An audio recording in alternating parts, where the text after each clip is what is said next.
जय हिंद सभी प्यारे बच्चे। ये देखिए, ये 2023 का विषय चित्रकला का पेपर है और पेपर कोड है 830 EW। पेपर को चलो हम हल करते हैं। यहाँ पे देखिए, प्रश्न पत्र 3 खंडों में विभक्त होगा, तीनों खंड करना अनिवार्य है। पेपर को पलटते हैं।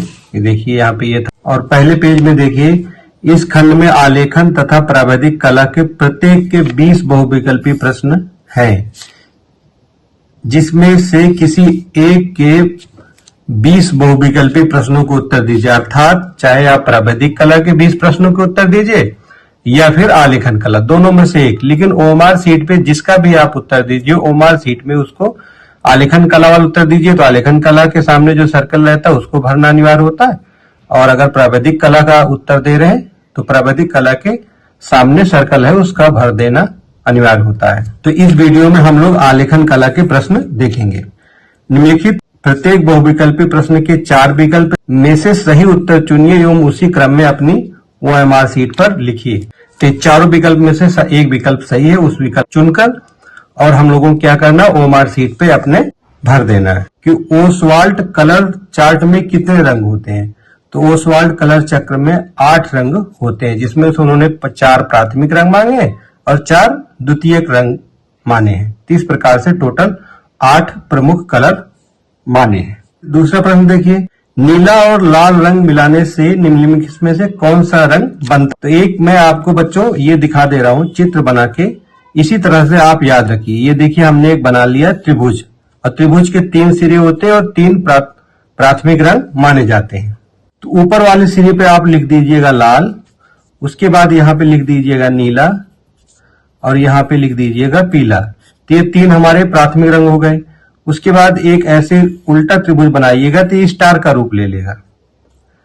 अब ये देखिए, लाल और नीला मिलाने से यहां बन जाता है बैगनी, तो दोनों आपस में मिलाओगे तो बैगनी बन जाएगा। नीला और पीला इस तरह से मिलाओगे तो हरा बन जाएगा। पीला और लाल मिलाओगे तो नारंगी बन जाएगा। अब देखिए, ये 6 कलर हमने आपको बता दी, इसी तरह से आपको याद रखना है। अभी देखिए, यहाँ पे क्या पूछा, नीला और लाल मिलाने से, तो नीला और लाल मिलाया तो हमें क्या मिला, बैगनी मिला। तो इसमें डी ऑप्शन सही हो गया। अब इसी में एक प्रकार के और क्वेश्चन आपको सही करने को मिल जाएगा। जैसे इस चक्र में जो रंग जिसके सामने पड़ रहा है वो उसका विरोधी रंग है। जैसे लाल के सामने देखो क्या पड़ रहा है, हरा, तो लाल का विरोधी रंग हो गया हरा। नीले के सामने पड़ रहा है नारंगी, तो नारंगी नीले का विरोधी रंग हो गया। और पीले के सामने पड़ रहा बैगनी, तो पीले का विरोधी रंग बैगनी।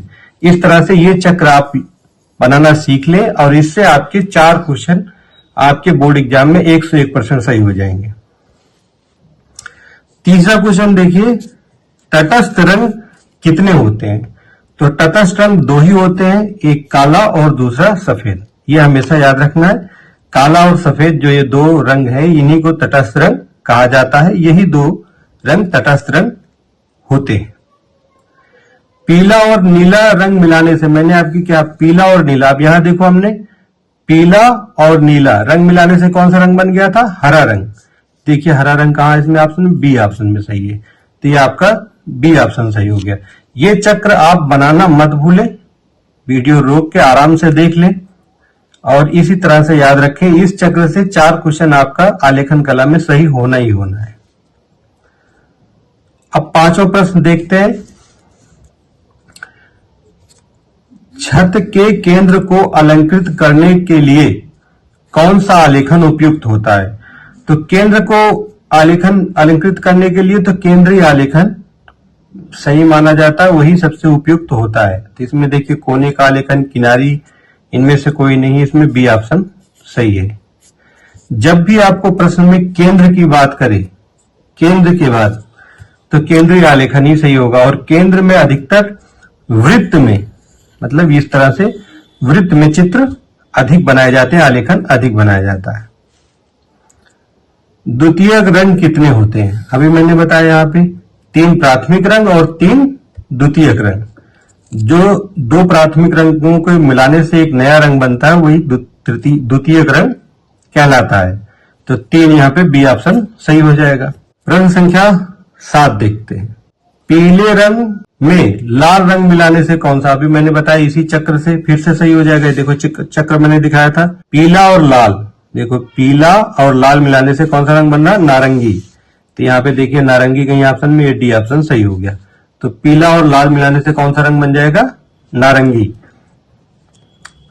प्रश्न संख्या 8 देखिए, कौन से रंग का माध्यम सर्वाधिक पारदर्शी होता है। पारदर्शी का मतलब होता है बच्चों, जैसे हमने कोई रंग लगाया, मान लो हमने नीचे लाल रंग लगा दिया, लाल रंग लगा दिया और लाल रंग सूख गया, उसके ऊपर से फिर सूखने के बाद हमने पीला रंग लगा दिया, तो पीले रंग के नीचे से लाल रंग की छवि दिखे, हल्की सी महसूस हो, भाई इसमें पहले लाल रंग लगाया गया था, बाद में पीला रंग लगाया गया, तो ऐसे को पारदर्शी रंग कहा जाता है। हमने मान लो लाल रंग लगाया, फिर सूखने के बाद पीला रंग लगा दिया, तो नीचे लाल रंग का कुछ पता ही नहीं चल रहा है कौन सा रंग लगा था, तो ऐसे रंगों को क्या बोलते हैं, अपारदर्शी रंग बोलते हैं। तो अब लाल पारदर्शी रंग, इसमें देखो पेस्टल पारदर्शी नहीं होता है, आयल कलर भी नहीं होता है, पेंसिल जल रंग जो है ये पारदर्शी कलर होता है। प्रश्न संख्या 9 है कि सूर्य की रश्मियों में कितने रंग पाए जाते हैं। तो सूर्य की रश्मियों में कितने रंग होते हैं, 7 रंग। अब कौन कौन से होते हैं उसके लिए एक हमारे पास ट्रिक है। ट्रिक क्या है, बैजनी या पीनाला। तो यहाँ पे क्या लिखोगे, बैजनी, बैजनी और पीनाला, पी के बाद ना ला, ये हो गया। अब यहाँ से बैजनी बी से हो गया था यहाँ पे बैगनी, और जा से हो जाता है जामुनी, जामुनी जिसे हम अंग्रेजी में इंडिगो कलर कहते हैं, इंडिगो। और नी से हो जाता है यहाँ पे नीला, और हा से यहाँ पे हो जाता है हरा, पी से हो जाता है पीला, ना से हो जाता है नारंगी, और ला से लाल। इस तरह से 7 रंग से अंग्रेजी में हम लोग कहते हैं विबग्योर, VIVGYOR।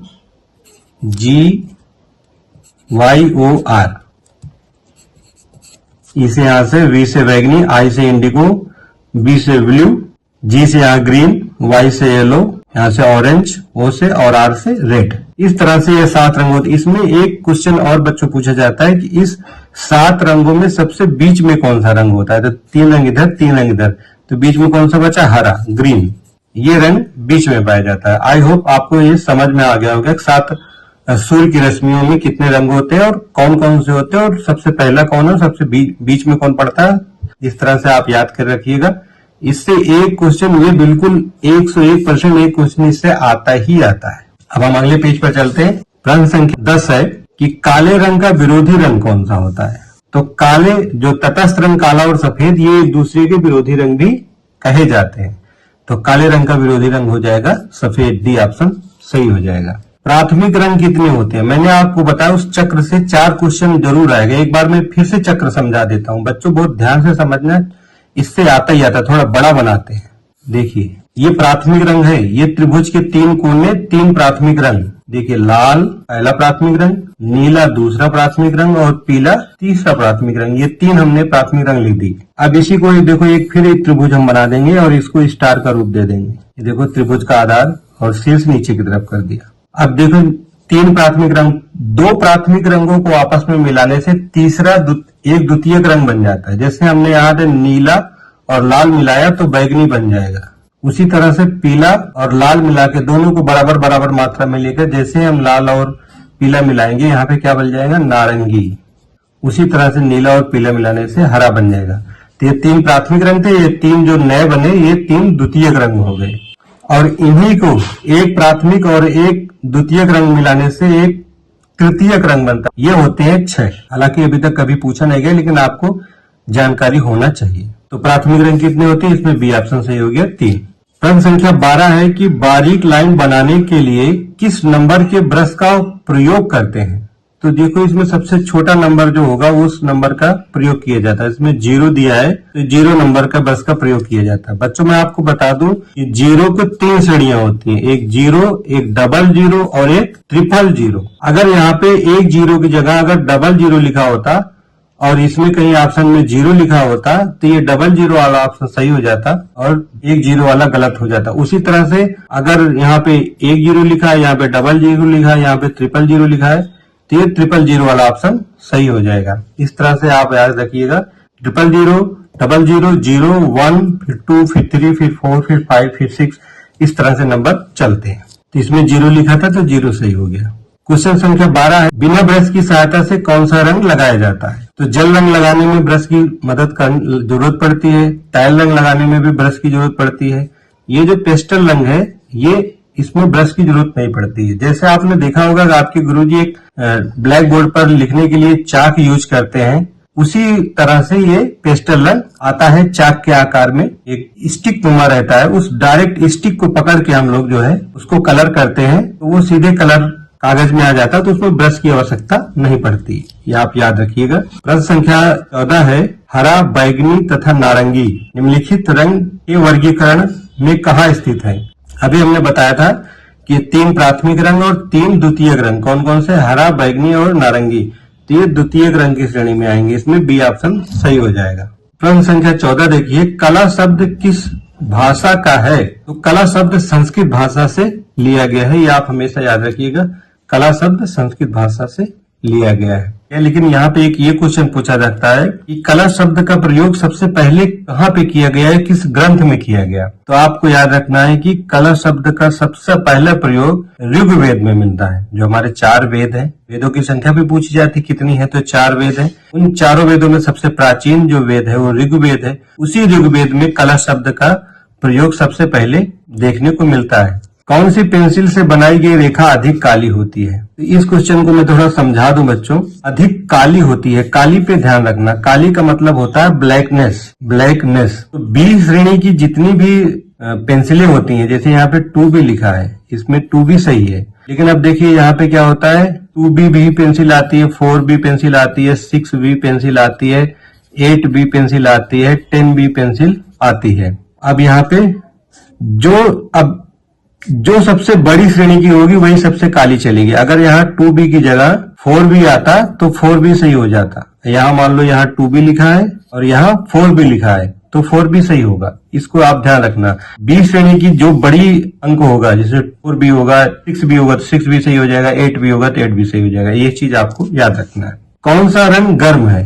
क्वेश्चन संख्या 17, गर्म रंग मतलब ऐसे रंग जो आपकी आंखों को उष्ण आभास कराए, मतलब गर्म आभास कराए। इनमें 2 रंग प्रमुख माने जाते हैं, एक लाल और एक नारंगी। इसमें देखिए लाल ऑप्शन में है, नारंगी, और तीसरे नंबर पे पीला भी गर्म रंग की श्रेणी में रखा जाता है। प्रश्न संख्या 18 है कि हरा रंग आंखों पर कौन सा प्रभाव डालता है?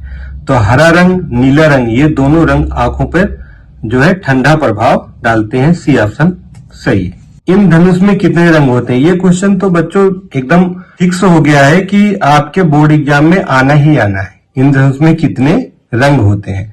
तो इंद्रधनुष में 7 रंग होते हैं, ये आपको याद रखना है। सफेद का विरोधी रंग कौन सा है? अभी मैंने ऊपर काले का विरोधी रंग पूछा गया था। काले का विरोधी रंग सफेद होता है और सफेद का विरोधी रंग काला होता है, ये हमने आपको बताया।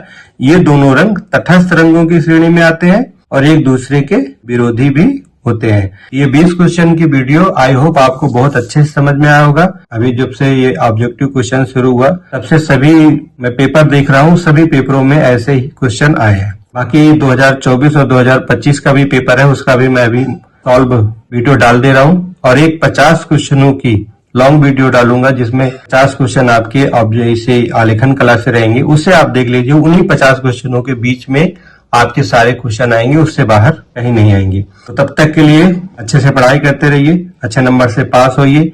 इसी शुभकामना के साथ मिलते हैं अगली वीडियो में। जय हिंद, जय भारत।